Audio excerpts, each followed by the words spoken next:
परमेश्वर का वचन सानू इहदे बारे च की कहंदा आ। इब्रानियां 9वां अध्याय 27 च लिखिया, अते जिवें मनुक्खां दे लई एक बार मरना ठहराया होया है अते ओहदे पिछों न्याय हुंदा आ। सो मसीह लोकां नू ये समझण दी जरूरत आ कि जिहड़ा परसन एक बारी चल गया वो वापस मुड़ के नहीं आउंदा। सो वापस किया वो वापस किया नहीं आ सकता तुहाडे कोल। सो क्योंकि न्याय का होना उस तो बाद की आ जरूरी है। सो अते जिवें मनुक्खां लई एक बार मरना ठहराया होया है अते ओहदे पिछों न्याय हुंदा है, उस तो बाद न्याय किया होना है ते उस परसन ने मुड़ के तुहाडे कोल किया नहीं होना।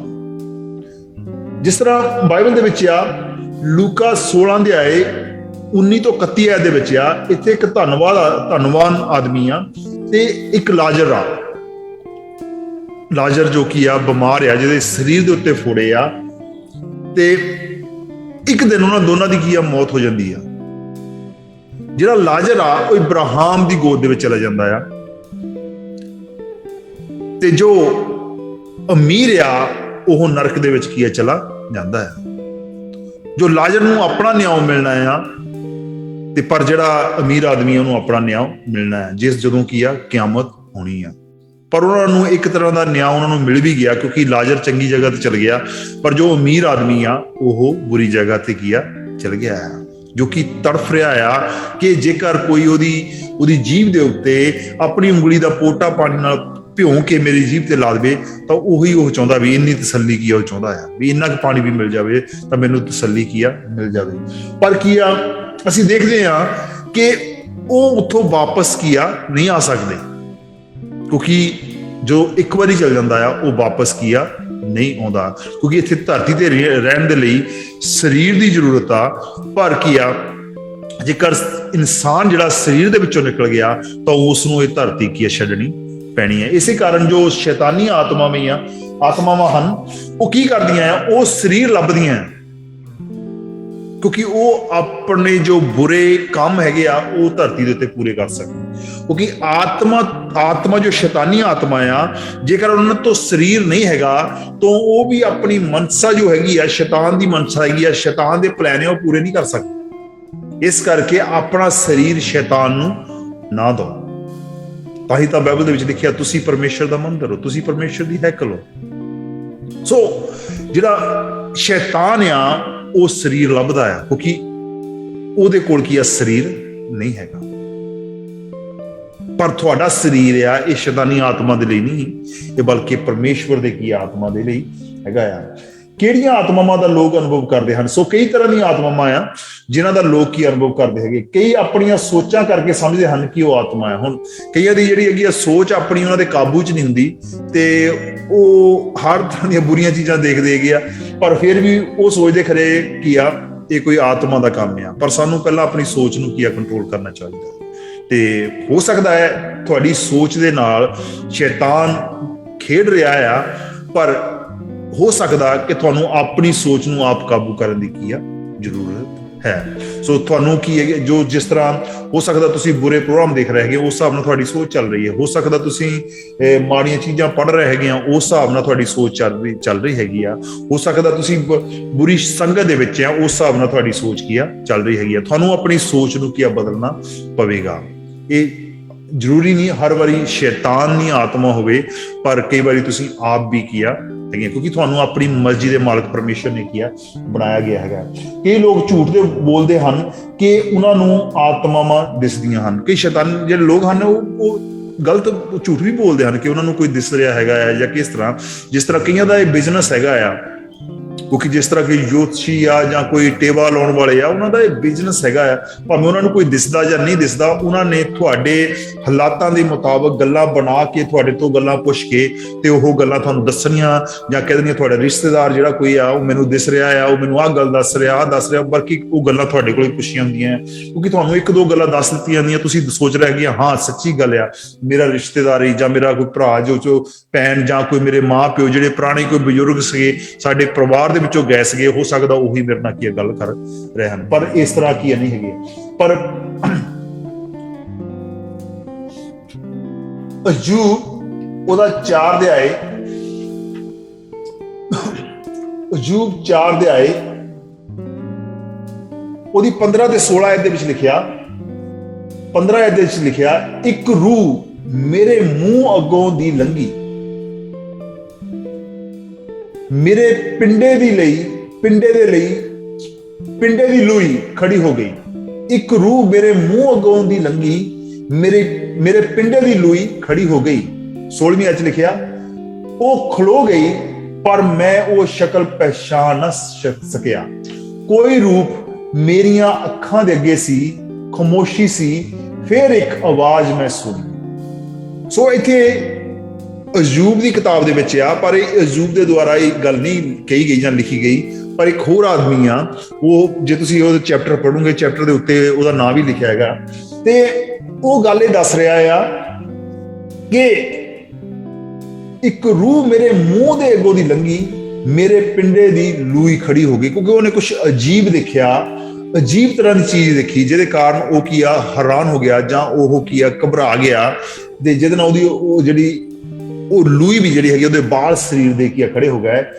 ਉਹ ਖਲੋ ਗਈ ਪਰ ਮੈਂ ਉਹ ਸ਼ਕਲ ਪਹਿਚਾਨ ਨਾ ਸਕਿਆ। ਕੋਈ ਰੂਪ ਮੇਰੀਆਂ ਅੱਖਾਂ ਦੇ ਅੱਗੇ ਸੀ, ਖਾਮੋਸ਼ੀ ਸੀ, ਫਿਰ ਇੱਕ ਆਵਾਜ਼ ਮੈਂ ਸੁਣੀ। ਸੋ ਕਈਆਂ ਨੇ ਕੀ ਇਹ ਚੀਜ਼ਾਂ ਕੀ ਆ ਦੇਖੀਆਂ ਹੋਈਆਂ ਹਨ। ਸੋ ਦੂਜਾ ਗ੍ਰੰਥੀ ਆ ਉਹਦਾ, ਸੋ ਇੱਥੇ ਅਸੀਂ ਇਹ ਨਹੀਂ ਕਹਿ ਸਕਦੇ ਕਿ ਉਹ ਰੱਬ ਦਾ ਆਤਮਾ ਸੀ ਜਾਂ ਦੂਤ ਸੀ ਜਾਂ ਕੋਈ ਹੋਰ ਆਤਮਾ ਸੀ। ਸਾਨੂੰ ਇਸ ਦੀ ਪੂਰੀ ਇੱਥੇ ਕੀ ਆ ਖਬਰ ਕੀ ਆ ਨਹੀਂ ਦਿੱਤੀ ਗਈ। ਦੂਜਾ ਗ੍ਰੰਥੀ ਆ ਉਹਦਾ 11 ਅਧਿਆਏ 14 ਤੋਂ 15 ਆਇਤ ਵਿੱਚ ਲਿਖਿਆ ਆ, ਅਤੇ ਇਹ ਅਚਰਜ ਦੀ ਗੱਲ ਨਹੀਂ, ਕਿਉਂ ਜੋ ਸ਼ੈਤਾਨ ਵੀ ਆਪਣੇ ਰੂਪ ਨੂੰ ਚਾਨਣ ਦੇ ਰੂਪ ਵਿੱਚ ਵਟਾਉਂਦਾ ਆ। ਸੋ ਜਿਹੜਾ ਸ਼ੈਤਾਨ ਆ ਉਹ ਵੀ ਇੱਕ ਜਿਸ ਤਰ੍ਹਾਂ ਦੂਤ ਆ, ਉਹ ਦੂਤ ਦੇ ਰੂਪ ਦੇ ਵਿੱਚ ਕਿਸੇ ਕੋਲ ਕੀ ਆ ਜਾ ਸਕਦਾ ਹੈ। ਉਹ ਕਹਿ ਸਕਦਾ ਹੈ ਕਿ ਮੈਂ ਕੀ ਆ, ਰੱਬ ਦੇ ਵੱਲੋਂ ਕੀ ਆ ਘੱਲਿਆ ਹੋਇਆ, ਮੈਂ ਰੱਬ ਦਾ ਦੂਤ ਆ, ਮੈਂ ਜਬਰਾਇਲ ਆ। ਇਸ ਤਰ੍ਹਾਂ ਵੀ ਆ ਕਹਿ ਸਕਦਾ ਮੈਂ ਯਿਸੂ ਆ, ਇਸ ਤਰ੍ਹਾਂ ਵੀ ਆ ਕਹਿ ਸਕਦਾ ਮੈਂ ਪਰਮੇਸ਼ਰ ਆ, ਕਿ ਸ਼ੈਤਾਨ ਕੀ ਆ ਉਹ ਆਪਣਾ ਰੂਪ ਕੀ ਆ ਬਦਲ ਸਕਦਾ ਹੈਗਾ ਆ। ਇਹ ਅਤੇ ਇਹ ਚਰਚ ਦੀ ਗੱਲ ਨਹੀਂ, ਕੋਈ ਇੱਥੇ ਕੁਰਿੰਥੀਆਂ ਦੀ ਕਲੀਸਿਆ ਨੂੰ ਪੌਲੁਸ ਲਿਖਦਾ ਆ ਵੀ ਇਹ ਕੋਈ ਹੈਰਾਨੀ ਦੀ ਗੱਲ ਨਹੀਂ, ਕਿਉਂ ਜੋ ਸ਼ੈਤਾਨ ਵੀ ਆਪਣੇ ਰੂਪ ਨੂੰ ਚਾਨਣ ਦੇ ਰੂਪ ਵਿੱਚ ਵਟਾਉਂਦਾ ਹੈ। 15ਵੀਂ ਵਿੱਚ ਲਿਖਿਆ, ਇਸ ਲਈ ਜੋ ਉਹਦੇ ਸੇਵਕ ਆਪਣੇ ਰੂਪ ਨੂੰ ਧਰਮ ਦੇ ਸੇਵਕਾਂ ਦੇ ਰੂਪ ਵਿੱਚ ਵਟਾਉਂਦੇ ਹਨ। ਸੋ ਇੱਕ ਵਾਰ ਦੀ ਗੱਲ ਆ, ਜਿੱਥੇ ਮੈਂ ਅੱਜ ਇੱਥੇ ਇਸੇ ਜਗ੍ਹਾ ਤੇ ਸੀ, ਤੇ ਬਹੁਤ ਸਾਲ ਪਹਿਲਾਂ ਦੀ ਗੱਲ ਆ, ਜਿਸ ਤਰ੍ਹਾਂ ਇੱਕ ਬ੍ਰਦਰ ਸੀਗਾ ਤੇ ਉਸਨੂੰ ਪਵਿੱਤਰ ਆਤਮਾ ਮਿਲਿਆ, ਉਹ ਇਸ ਤਰ੍ਹਾਂ ਗੈਰ ਜਵਾਨ ਬੋਲਣ ਦੀ ਕੋਸ਼ਿਸ਼ ਕਰ ਰਿਹਾ ਸੀਗਾ। ਸੋ ਮੈਨੂੰ ਨਹੀਂ ਲੱਗ ਰਿਹਾ ਸੀਗਾ ਕਿ ਗੈਰ ਜਵਾਨ ਬੋਲ ਰਿਹਾ ਹੈਗਾ, ਪਰ ਉਹ ਜਿਸ ਹਿਸਾਬ ਨਾਲ ਬੋਲ ਰਿਹਾ ਸੀਗਾ ਨਾ, ਤਾਂ ਉਹ ਜਾਣੀ ਕਿ ਵੀ ਜੇਕਰ ਤੁਸੀਂ ਗੈਰ ਜਵਾਨ ਚ ਵੀ ਬੋਲਦੇ ਆ, ਪ੍ਰਾਰਥਨਾ ਕਰਦੇ ਆ, ਪਰ ਫਿਰ ਵੀ ਤੁਹਾਨੂੰ ਲੱਗਦਾ ਹੈ ਕੋਈ ਤੁਸੀਂ ਭਾਸ਼ਾ ਬੋਲ ਰਹੇ। ਇਸ ਤਰ੍ਹਾਂ ਨਹੀਂ ਹੈਗਾ ਕਿ ਤੁਸੀਂ ਕੁਝ ਬੋਲ ਨਹੀਂ ਰਹੇ। ਜੇਕਰ ਤੁਸੀਂ ਕੋਈ ਭਾਸ਼ਾ ਤੁਹਾਡੇ ਸਮਝ ਵੀ ਨਹੀਂ ਲੱਗਦੀ, ਤੁਹਾਨੂੰ ਪਤਾ ਲੱਗੇਗਾ ਵੀ ਕੋਈ ਨਾ ਕੋਈ ਬੋਲੀ ਬੋਲ ਰਿਹਾ ਹੈਗਾ, ਪਰ ਸਾਨੂੰ ਕੀ ਸਮਝ ਨਹੀਂ ਲੱਗ ਰਹੀ। ਤੇ ਪਰ ਉਹ ਜਿਸ ਹਿਸਾਬ ਨਾਲ ਬੋਲ ਰਿਹਾ ਸੀ, ਉਹ ਸ਼ੈਤਾਨੀ ਆਤਮਾ ਗੈਰ ਜਵਾਨ ਬੋਲਣ ਦੀ ਕੋਸ਼ਿਸ਼ ਕਰ ਰਹੀ ਸੀ ਉਹਦੇ ਵਿੱਚ। ਫਿਰ ਮੈਂ ਕਿਹਾ ਚਲੋ ਮੇਰੇ ਨਾਲ ਕੁਝ ਹੋਰ ਵੀ ਸੀਗੇ, ਸੰਗਤ ਸੀਗੀ, ਤੇ ਅਸੀਂ ਕਿ ਚਲੋ ਆਪਾਂ ਬ੍ਰਦਰ ਦੇ ਲਈ ਪ੍ਰਾਰਥਨਾ ਕਰਦੇ ਹਾਂ। ਜਦੋਂ ਅਸੀਂ ਹੱਥ ਰੱਖ ਕੇ ਪ੍ਰਾਰਥਨਾ ਕਰਨ ਲੱਗ ਪਏ ਤੇ ਉਹ ਫਿਰ ਬੋਲਣ ਲੱਗ ਪਿਆ। ਦੇਖ ਲਓ, ਤੁਹਾਨੂੰ ਟੈਸਟ ਕਰਦੇ ਆ ਇਹ, ਯਾਨੀ ਕਿ ਮੈਂ ਉਸ ਹਿਸਾਬ ਨਾਲ ਤਾਂ ਨਹੀਂ ਬੋਲਾਂਗਾ ਜਿਸ ਹਿਸਾਬ ਨਾਲ ਉੱਚੀ ਰੌਲੀ ਪਾ ਕੇ ਕਹਿ ਰਿਹਾ ਸੀ। ਦੇਖ ਲਓ, ਤੁਹਾਨੂੰ ਟੈਸਟ ਕਰ ਰਹੇ ਆ, ਦੇਖ ਲਓ ਤੁਹਾਨੂੰ ਹੁਣ ਇਹ ਇਸ ਤਰ੍ਹਾਂ ਆ, ਇਸ ਤਰ੍ਹਾਂ। ਸੋ ਕਹਿਣ ਦਾ ਮਤਲਬ ਕੀ ਆ ਕਿ ਜੋ ਉਹਦੇ ਵਿੱਚੋਂ ਚੀਜ਼ ਬੋਲ ਰਹੀ ਸੀ ਉਹ ਪਰਮੇਸ਼ਵਰ ਦਾ ਆਤਮਾ ਨਹੀਂ, ਸ਼ੈਤਾਨੀ ਆਤਮਾ ਸੀ, ਪਰ ਉਸ ਆਤਮਾ ਨੇ ਪਰਮੇਸ਼ਵਰ ਦਾ ਆਤਮਾ ਬਣਨ ਦੀ ਕੀ ਕੀਤੀ, ਕੋਸ਼ਿਸ਼ ਕੀਤੀ, ਜੋ ਆਪਣੇ ਆਪ ਨੂੰ ਪੇਸ਼ ਕਰਨ ਦੀ ਕੋਸ਼ਿਸ਼ ਕੀਤੀ ਕਿ ਮੈਂ ਰੱਬ ਦਾ ਆਤਮਾ ਆ। ਸੋ ਇਸ ਕਰਕੇ ਸਾਨੂੰ ਸੁਚੇਤ ਹੋਣਾ ਪੈਣਾ ਹੈ, ਸਾਨੂੰ ਇਸ ਚੀਜ਼ਾਂ ਨੂੰ ਸਮਝਣਾ ਪੈਣਾ ਆ। ਤੇ ਕਈ ਵਾਰ ਸ਼ੈਤਾਨੀ ਆਤਮਾ ਉਹ ਕੀ ਆ, ਭੇਦ ਦੀਆਂ ਗੱਲਾਂ ਵੀ ਦੱਸ ਸਕਦੀਆਂ ਹੈ, ਕਈ ਵਾਰੀ ਉਹ ਤੁਹਾਨੂੰ ਤੁਹਾਡੀਆਂ ਗੁਪਤ ਗੱਲਾਂ ਵੀ ਕੀ ਆ, ਗੁਪਤ ਗੱਲਾਂ ਦੱਸ ਸਕਦੀਆਂ। ਜੇਕਰ ਇਹਦਾ ਮਤਲਬ ਨਹੀਂ ਕਿ ਜੇਕਰ ਤੁਹਾਨੂੰ ਕੋਈ ਗੁਪਤ ਗੱਲਾਂ ਦੱਸ ਦਿੰਦਾ ਜਾਂ ਪ੍ਰੋਫੈਸੀ ਕਰਦਾ ਹੈਗਾ ਕਿ ਹਰ ਵਾਰ ਕੀ ਉਹ ਪਰਮੇਸ਼ਵਰ ਦਾ ਆਤਮਾ ਹੋਵੇ, ਤੇ ਹੋ ਸਕਦਾ ਆ ਕਿ ਉਹ ਸ਼ੈਤਾਨ ਦਾ ਆਤਮਾ ਹੋਵੇ, ਹੋ ਸਕਦਾ ਉਹ ਟੇਵੇ ਲਾਉਣ ਵਾਲੀ ਕੀ ਆ ਰੂਹ ਹੋਵੇ। ਸੋ ਇੱਥੇ ਕੀ ਲਿਖਿਆ ਆ, ਅਤੇ ਇਹ ਚਰਚ ਦੀ ਗੱਲ ਨਹੀਂ, ਕਿਉਂਕਿ ਸ਼ੈਤਾਨ ਵੀ ਆਪਣੇ ਰੂਪ ਨੂੰ ਚਾਨਣ ਦੇ ਰੂਪ ਵਿੱਚ ਵਟਾਉਂਦਾ ਆ। ਇਸ ਲਈ ਜੋ ਉਹਦੇ ਸੇਵਕ ਆਪਣੇ ਰੂਪ ਨੂੰ ਧਰਮ ਦੇ ਸੇਵਕਾਂ ਦੇ ਰੂਪ ਵਿੱਚ ਕੀ ਆ ਵਰਤਾਉਂਦੇ ਹਨ। ਜਿਹੜੇ ਉਹਦੇ ਸੇਵਕ ਵੀ ਆ, ਜਿਹੜੇ ਸ਼ੈਤਾਨ ਦੇ ਸੇਵਕ, ਜਿਸ ਤਰ੍ਹਾਂ ਸ਼ੈਤਾਨ ਜਿਹੜਾ ਆ ਉਹ ਆਪਣੇ ਆਪ ਨੂੰ ਧਰਮੀ ਕਰਕੇ ਪੇਸ਼ ਕਰਦਾ ਹੈ, ਪਰ ਜਿਹੜੇ ਉਹਦੇ ਸੇਵਕ ਆ ਉਹ ਵੀ ਆਪਣੇ ਆਪ ਨੂੰ ਧਰਮੀ ਕਰਕੇ ਕੀ ਆ ਪੇਸ਼ ਕਰਦੇ ਆ। ਤਾਂ ਕੋਈ ਵੱਡੀ ਗੱਲ ਨਹੀਂ, ਪਰ ਉਹਨਾਂ ਦਾ ਅੰਤ ਉਹਨਾਂ ਦੀਆਂ ਕਰਨੀਆਂ ਦੇ ਅਨੁਸਾਰ ਕੀ ਆ ਹੋਵੇਗਾ। ਜਿਹੜੇ ਇਸ ਤਰ੍ਹਾਂ ਕਰਦੇ ਆ ਉਹਨਾਂ ਦਾ ਅਖੀਰ ਵੀ ਆਵੇਗੀ। ਅਖੀਰ ਹੁਣ ਕਿਸ ਤਰ੍ਹਾਂ ਹੋਣੀ ਆ? ਜਿਸ ਤਰ੍ਹਾਂ ਦੇ ਉਹਨਾਂ ਨੇ ਕੀ ਆ ਕੰਮ ਕੀਤੇ ਹੈਗੇ। ਅੱਜ ਦੁਨੀਆ ਤੇ ਤੁਸੀਂ ਆਪਣੇ ਆਪ ਨੂੰ ਸਵਾਲ ਕਰ ਸਕਦੇ ਆ, ਅੱਜ ਕਹਿ ਸਕਦੇ ਆ ਕਿ ਇਸ ਦੁਨੀਆ ਦੇ ਉੱਤੇ ਇੰਨੇ ਧਰਮ ਕਾਤੇ ਆ। ਜੇਕਰ ਰੱਬ ਇੱਕ ਆ, ਇੰਨੇ ਧਰਮ ਕਾਤੇ ਆ। ਹਰ ਇੱਕ ਧਰਮ ਇਹ ਕਹਿੰਦਾ ਆ ਕਿ ਰੱਬ ਇੱਕ ਆ, ਤੇ ਜਿਸ ਰੱਬ ਨੂੰ ਅਸੀਂ ਮੰਨਦੇ ਆ ਉਹ ਸੱਚਾ ਰੱਬ ਆ। ਪਰ ਕਿਸੇ ਵੀ ਧਰਮ ਦੀਆਂ ਗੱਲਾਂ ਇੱਕ ਦੂਸਰੇ ਨਾਲ ਕੀ ਮਿਲਦੀਆਂ ਨਹੀਂ ਹੈਗੀਆਂ। ਬਾਈਬਲ ਦੇ ਵਿੱਚ ਲਿਖਿਆ ਆਤਮਾ ਇੱਕ ਆ। ਜੇਕਰ ਆਤਮਾ ਇੱਕ ਆ, ਰੱਬ ਇੱਕ ਆ, ਉਹਦੇ ਰਾਸਤੇ ਇੱਕ ਆ, ਪਰ ਸਾਰੇ ਧਰਮਾਂ ਦੇ ਰਾਸਤੇ ਕੀ ਆ ਵੱਖਰੇ ਵੱਖਰੇ ਕਿਉਂ ਆ? ਕਿਉਂ ਵੱਖਰੀਆਂ ਵੱਖਰੀਆਂ ਗੱਲਾਂ ਕੀ ਆ ਦੱਸ ਰਹੇ ਆ? ਜੇਕਰ ਆਤਮਾ ਇੱਕ ਆ, ਰੱਬ ਇੱਕ ਆ, ਉਹਨਾਂ ਦਾ ਰੱਬ ਹੀ ਇੱਕ ਆ, ਸਾਡਾ ਰੱਬ ਹੀ ਇੱਕ ਆ, ਫਿਰ ਸਭ ਕੁਝ ਇੱਕ ਪਾਸੇ ਕੀ ਜਾਣਾ ਚਾਹੀਦਾ ਹੈ। ਇਸ ਦਾ ਕੀ ਮਤਲਬ ਆ ਕਿ ਜੋ ਉਸ ਚੀਜ਼ ਨੂੰ ਉਹ ਮੰਨਦੇ ਆ, ਜੋ ਉਸ ਆਤਮਾ ਨੂੰ ਉਹ ਮੰਨਦੇ ਆ, ਉਹ ਪ੍ਰਮਾਤਮਾ ਦੀ ਆਤਮਾ ਨਹੀਂ। ਜਿਸ ਆਤਮਾ ਨੂੰ ਅਸੀਂ ਮੰਨਦੇ ਆ ਉਹ ਕੀ ਆ? ਪ੍ਰਮਾਤਮਾ ਦੀ ਕੀ ਆ ਆਤਮਾ ਆ, ਉਹ ਯਿਸੂ ਆ, ਤੇ ਅਸੀਂ ਰੱਬ ਨੂੰ ਕੀ ਆ ਮੰਨਦੇ ਆ। ਕਿਉਂਕਿ ਜੇਕਰ ਸ਼ੈਤਾਨ ਆਪਣੇ ਆਪ ਨੂੰ ਪੂਰੀ ਤਰ੍ਹਾਂ ਦਿਖਾ ਦੇਵੇ ਵੀ ਮੈਂ ਕਿੰਨਾ ਬੁਰਾ ਆ, ਮੈਂ ਦੁਨੀਆ ਦਾ ਨਾਸ਼ ਕਰ ਦਿੰਦਾ, ਤੇ ਹੋ ਸਕਦਾ ਲੋਕ ਉਹਦੇ ਮਗਰ ਨਾ ਚੱਲਣ, ਕਿਉਂਕਿ ਪਰਮੇਸ਼ਵਰ ਨੇ ਇਨਸਾਨ ਨੂੰ ਫ੍ਰੀ ਵਿਲ ਦਿੱਤੀ ਆ। ਪਰ ਸ਼ੈਤਾਨ ਕੀ ਕਰਦਾ ਆ? ਉਸ ਨੇ ਕੀ ਆ 50% ਕੀ ਆ ਤੁਹਾਨੂੰ ਚੰਗੀਆਂ ਗੱਲਾਂ ਦੱਸਣੀਆਂ, ਜਿਹਦੇ ਨਾਲ ਤੁਸੀਂ ਉਹਦੇ ਵੱਲ ਅਟਰੈਕਟ ਹੋ ਜਾਓ। ਬਹੁਤ ਸਾਰੇ ਧਰਮਾਂ ਦੇ ਵਿੱਚ ਇਸ ਤਰ੍ਹਾਂ ਆ, ਤੁਸੀਂ ਉਹਨਾਂ ਦੀਆਂ ਗੱਲਾਂ ਸੁਣੋਗੇ ਤਾਂ ਤੁਸੀਂ ਉਹਨਾਂ ਦੀਆਂ ਚੰਗੀਆਂ ਗੱਲਾਂ ਸੁਣ ਕੇ ਉਹਨਾਂ ਦੇ ਵੱਲ ਅਟਰੈਕਟ ਹੋ ਸਕਦੇ ਆ। ਮੈਂ ਨਹੀਂ ਇਹ ਕਹਾਂਗਾ ਤੁਸੀਂ ਹੋਵੋਗੇ, ਪਰ ਕਹਿਣ ਦਾ ਮਤਲਬ ਆ ਕਿ ਲੋਕ ਹੋ ਰਹੇ ਆ। ਸੋ ਕਿ ਬਹੁਤ ਅੱਛੀਆਂ ਗੱਲਾਂ ਕਰ ਰਹੇ ਹੈਗੇ ਆ, ਭਲਾਈ ਦੀਆਂ ਗੱਲਾਂ ਕਰ ਰਹੇ ਆ, ਲੋਕਾਂ ਦੇ ਭਲੇ ਦੀਆਂ ਗੱਲਾਂ ਕਰ ਰਹੇ ਹੈਗੇ ਆ। ਪਰ ਉਸ ਤੋਂ ਅੱਗੇ ਜਦੋਂ ਤੁਸੀਂ ਜਾਂਦੇ ਆ, ਜਦੋਂ ਉਸ ਧਰਮ ਦੇ ਵਿੱਚ ਡੀਪਲੀ ਜਾਂਦੇ ਆ, ਤੇ ਬਹੁਤ ਹੀ ਗਲਤ ਗੱਲਾਂ ਵੀ ਤੁਹਾਨੂੰ ਕੀ ਪਤਾ ਲੱਗਣ ਲੱਗ ਪੈਣਗੀਆਂ ਵੀ ਇੱਥੇ ਤਾਂ ਆ ਵੀ ਹੁੰਦਾ ਹੈਗਾ, ਇਹ ਤਾਂ ਵੀ ਵਿਸ਼ਵਾਸ ਕਰਦੇ ਆ, ਇਹ ਤਾਂ ਇਸ ਤਰ੍ਹਾਂ ਵੀ ਕਰਦੇ ਆ ਕਿ ਜਿਹੜੇ ਸਾਡੇ ਧਰਮ 'ਚ ਨਹੀਂ ਮੰਨਦੇ ਉਹਨਾਂ ਨੂੰ ਮਾਰ ਦਿਓ। ਕਿਉਂਕਿ ਪਰਮੇਸ਼ਰ ਤਾਂ ਨਹੀਂ ਕਹਿੰਦਾ ਹੈਗਾ ਵੀ ਤੁਸੀਂ ਜੇਕਰ ਤੁਸੀਂ ਯਿਸੂ ਮਸੀਹ ਤੇ ਵਿਸ਼ਵਾਸ ਨਹੀਂ ਕਰਦੇ ਤਾਂ ਤੁਸੀਂ ਕੀ ਆ ਉਹਨਾਂ ਨੂੰ ਮਾਰ ਦਿਓ ਜਿਹੜੇ ਯਿਸੂ ਮਸੀਹ ਤੇ ਵਿਸ਼ਵਾਸ ਨਹੀਂ ਕਰਦੇ। ਪਰ ਪ੍ਰਭੂ ਯਿਸੂ ਮਸੀਹ ਨੇ ਤਾਂ ਪਤਰਸ ਦੀ ਤਲਵਾਰ ਵੀ ਫੜ ਲਈ ਸੀਗੀ। ਪ੍ਰਭੂ ਯਿਸੂ ਮਸੀਹ ਨੇ ਕਿਹਾ ਸੀਗਾ ਜਿਹੜਾ ਤਲਵਾਰ ਨਾਲ ਵੱਢੇਗਾ ਤਲਵਾਰ ਨਾਲ ਹੀ ਵੱਢਿਆ ਜਾਵੇਗਾ। ਸੋ ਮਸੀਹਤ ਕਦੀ ਕਿਸੇ ਨੂੰ ਕੀ ਆ ਫੋਰਸ ਨਹੀਂ ਕਰਦੇ। ਪਰ ਹੋਰ ਧਰਮਾਂ ਦੇ ਵਿੱਚ ਕੀ ਆ ਜ਼ਬਰਦਸਤੀ ਵੀ ਕੀਤੀ ਜਾਂਦੀ ਮੈਂ ਦੇਖਿਆ ਆ। ਤੇ ਸਾਨੂੰ ਪਰ ਇੱਥੋਂ ਪਤਾ ਲੱਗਦਾ ਆ ਕਿ ਉੱਥੇ ਕੁਝ ਗਲਤ ਹੋ ਰਿਹਾ ਹੈਗਾ। ਉੱਥੇ ਕੁਝ ਗੱਲਾਂ ਜਿਹੜੀਆਂ ਅਧੂਰੀਆਂ ਆ, ਕੁਝ ਗੱਲਾਂ ਚੰਗੀਆਂ ਆ, ਪਰ ਕੁਝ ਗੱਲਾਂ ਕੀ ਆ ਅਧੂਰੀਆਂ ਆ। ਉਹ ਉਦੋਂ ਪਤਾ ਲੱਗਦਾ ਆ ਜਦੋਂ ਕੁਝ ਇਸ ਤਰ੍ਹਾਂ ਦੀਆਂ ਗੱਲਾਂ ਹੁੰਦੀਆਂ ਆ ਕਿ ਇੱਥੇ ਸੱਚਮੁੱਚ ਕੀ ਆ ਸੱਚਾ ਰੱਬ ਹੈਗਾ। ਪਰ ਉਹ ਸਾਨੂੰ ਪਤਾ ਲੱਗਦਾ ਜਦੋਂ ਕੀ ਆ ਬਾਈਬਲ ਦੇ ਵਿੱਚ ਲਿਖਿਆ ਸ਼ੈਤਾਨ ਇਸ ਲਈ ਆ ਮਾਰੇ ਵੱਡੇ ਕੀ ਕਰੇ ਘਾਤ ਕਰੇ। ਯਿਸੂ ਮਸੀਹ ਕਹਿੰਦਾ ਮੈਂ ਇਸ ਕਰਕੇ ਆ ਕਿ ਲੋਕ ਕੀ ਪਾਉਣ ਜ਼ਿੰਦਗੀ ਪਾਉਣ। ਸੋ ਸਾਨੂੰ ਸਾਡੇ ਰੱਬ ਨੂੰ ਬਚਾਉਣ ਦੀ ਜ਼ਰੂਰਤ ਨਹੀਂ ਹੈਗੀ ਆ। ਪ੍ਰਭੂ ਯਿਸੂ ਮਸੀਹ ਨੇ ਵੀ ਕਹਿ ਦਿੱਤਾ ਸੀਗਾ ਜਿਹੜਾ ਤਲਵਾਰ ਨਾਲ ਵੱਢੇਗਾ ਤਲਵਾਰ ਨਾਲ ਵੱਢਿਆ ਜਾਵੇਗਾ। ਪਤਰਸ ਆਪਣੀ ਤਲਵਾਰ ਨੂੰ ਮਿਆਨ ਕਰ ਦੂਤਾਂ ਦੀਆਂ ਫੌਜਾਂ ਡੀਕਦੀਆਂ, ਜੇਕਰ ਮੈਂ ਇਸ਼ਾਰਾ ਕਰਾਂ ਤੇ ਸਭ ਕੁਝ ਖਤਮ ਕਰ ਸਕਦੀ। ਪਰ ਕਹਿੰਦਾ ਮੈਂ ਇਹ ਨਹੀਂ ਕਰਾਂਗਾ। ਯਿਸੂ ਮਸੀਹ ਨੇ ਤਾਂ ਹੀ ਕਿਹਾ ਸੀ ਹੇ ਪਿਤਾ ਮੇਰੀ ਨਹੀਂ ਬਲਕਿ ਤੁਹਾਡੀ ਮਰਜ਼ੀ ਪੂਰੀ ਹੋਵੇ। ਇਹ ਜੋ ਪ੍ਰਭੂ ਯਿਸੂ ਮਸੀਹ ਨੇ ਕਿਹਾ ਕਿ ਮੈਨੂੰ ਕੋਈ ਜ਼ਬਰਦਸਤੀ ਨਹੀਂ ਕਰ ਰਿਹਾ, ਬਲਕਿ ਮੈਂ ਆਪਣੇ ਆਪ ਨੂੰ ਉਹਨਾਂ ਦੇ ਹੱਥਾਂ ਦੇ ਵਿੱਚ ਕੀ ਆ ਦਿੱਤਾ ਹੈਗਾ। ਜੇਕਰ ਪ੍ਰਭੂ ਯਿਸੂ ਮਸੀਹ ਕਹਿੰਦੇ ਆਵਾਜ਼ ਹੀ ਕਰਦੇ ਤਾਂ ਉੱਥੇ ਸਭ ਦਾ ਨਾਸ਼ ਕੀ ਆ ਹੋ ਜਾਣਾ ਸੀਗਾ। ਸੋ ਇੱਥੋਂ ਸਾਨੂੰ ਪਤਾ ਲੱਗਦਾ ਵੀ ਇਹਨਾਂ ਚੀਜ਼ਾਂ ਦੇ ਪਿੱਛੇ, ਇਹਨਾਂ ਗੱਲਾਂ ਦੇ ਪਿੱਛੇ, ਇਹਨਾਂ ਧਰਮਾਂ ਦੇ ਪਿੱਛੇ ਕਿਹੜਾ ਆਤਮਾ ਆ ਜਿਹੜਾ ਕੀ ਆ ਇਨਸਾਨ ਦਾ ਨਾਸ਼ ਕੀ ਕਰਨਾ ਚਾਹੁੰਦਾ ਆ, ਆਪਸ ਵਿੱਚ ਲੜਾਉਣਾ ਚਾਹੁੰਦਾ ਹੈਗਾ ਆ, ਤਾਂ ਕਿ ਇੱਕ ਦੂਸਰੇ ਨੂੰ ਮਾਰ ਕੇ ਕੀ ਕਰਨ, ਇੱਕ ਦੂਸਰੇ ਦਾ ਕੀ ਕਰਦਾ ਨਾਸ਼ ਕਰ ਲੈਣ। ਸਾਨੂੰ ਬਾਈਬਲ ਦੇ ਵਿੱਚ ਪਵਿੱਤਰ ਆਤਮਾ ਜਾਂ ਆਤਮਾ ਬਾਰੇ ਕੀ ਕਹਿੰਦਾ ਹੈ। ਸੋ ਅਸੀਂ ਦੇਖਣਾ ਹੈਗਾ ਬਾਈਬਲ ਦੇ ਵਿੱਚ ਕੁਝ ਗੱਲਾਂ ਜਿਹੜੀਆਂ ਕੀਆਂ ਹੋਈਆਂ। ਸੋ ਕੁਝ ਜਗ੍ਹਾ ਦੇ ਉੱਤੇ ਪ੍ਰਭੂ ਯਿਸੂ ਮਸੀਹ ਨੂੰ ਵੀ ਭੂਤ ਕਿਹਾ ਗਿਆ ਹੈ। ਤੁਹਾਨੂੰ ਮੈਂ ਦੱਸਾਂਗਾ ਕਿਹੜੀ ਜਗ੍ਹਾ ਤੇ ਕਿਹਾ ਗਿਆ। ਸੋ ਮਤੀ 14 ਦੇ ਆਏ ਤੇ ਉਹਦੀ 16 ਆਇਤ ਦੇ ਵਿੱਚ, ਮਤੀ 14 ਤੇ 26 ਆਇਤ ਦੇ ਵਿੱਚ ਕਿਹਾ ਗਿਆ ਅਤੇ ਜਾਂ ਚੇਲਿਆਂ ਨੇ ਉਹਨੂੰ ਝੀਲ ਤੇ ਤੁਰਦੇ ਵੇਖਿਆ ਤਾਂ ਡੈਂਬਰ ਕੇ ਆਖਣ ਲੱਗੇ। ਉਹਨਾਂ ਨੇ ਡੈਂਬਰ ਕੇ, ਮੈਂ ਲਫ਼ਜ਼ ਇੱਕ ਥੋੜੇ ਚਿਰ ਬਾਅਦ ਪੜ੍ਹਿਆ ਇਹ, ਕਿਉਂਕਿ ਆਪਣੇ ਪਿੰਡਾਂ ਦੇ ਵਿੱਚ ਇਹ ਲਫ਼ਜ਼ ਕਹਿੰਦੇ ਉਹ ਡੈਂਬਰ ਕੇ ਦੇਖ ਰਹੇ ਆ ਜਾਂ ਦੇਖ, ਤੇ ਅੱਖਾਂ ਉਹਨਾਂ ਦੀਆਂ ਬਾਹਰ ਆ ਗਈਆਂ ਸੀਗੀਆਂ। ਉਹ ਡੈਂਬਰ ਕੇ ਆਖਣ ਲੱਗੇ ਉਹ ਇਹ ਭੂਤਨਾ ਹੈ, ਅਤੇ ਡਰ ਕੇ ਡੰਡਿਆ ਉੱਠੇ। ਉਹ ਚਲਾਉਣ ਲੱਗ ਪੈ ਕੀ ਆ ਪਾਣੀ ਦੇ ਉੱਤੇ ਕੀ ਆ ਭੂਤਨਾ ਕੇ ਤੁਰਿਆ ਆਉਂਦਾ ਆ। ਸੋ ਪ੍ਰਭੂ ਯਿਸੂ ਮਸੀਹ ਨੂੰ ਵੀ ਇੱਥੇ ਕੀ ਆ ਭੂਤ ਕਿਹਾ ਗਿਆ। ਤੇ ਮਰਕੁਸ 6ਵਾਂ ਅਧਿਆਏ ਤੇ ਉਹਦੀ ਜੇ ਤੁਸੀਂ 49 ਆਇਤ ਵੀ ਪੜ੍ਹੋਗੇ ਉਹਦੇ ਵਿੱਚ ਵੀ ਇਸ ਸਟੋਰੀ ਦੇ ਬਾਰੇ ਚ ਆ। ਤੇ ਉਹ ਤੋਂ ਅੱਗੇ ਆਪਾਂ ਜਾਂਦੇ ਹਾਂ ਲੂਕਾ 24 ਅਧਿਆਏ 37 ਤੇ 39 ਆਇਤ ਆ।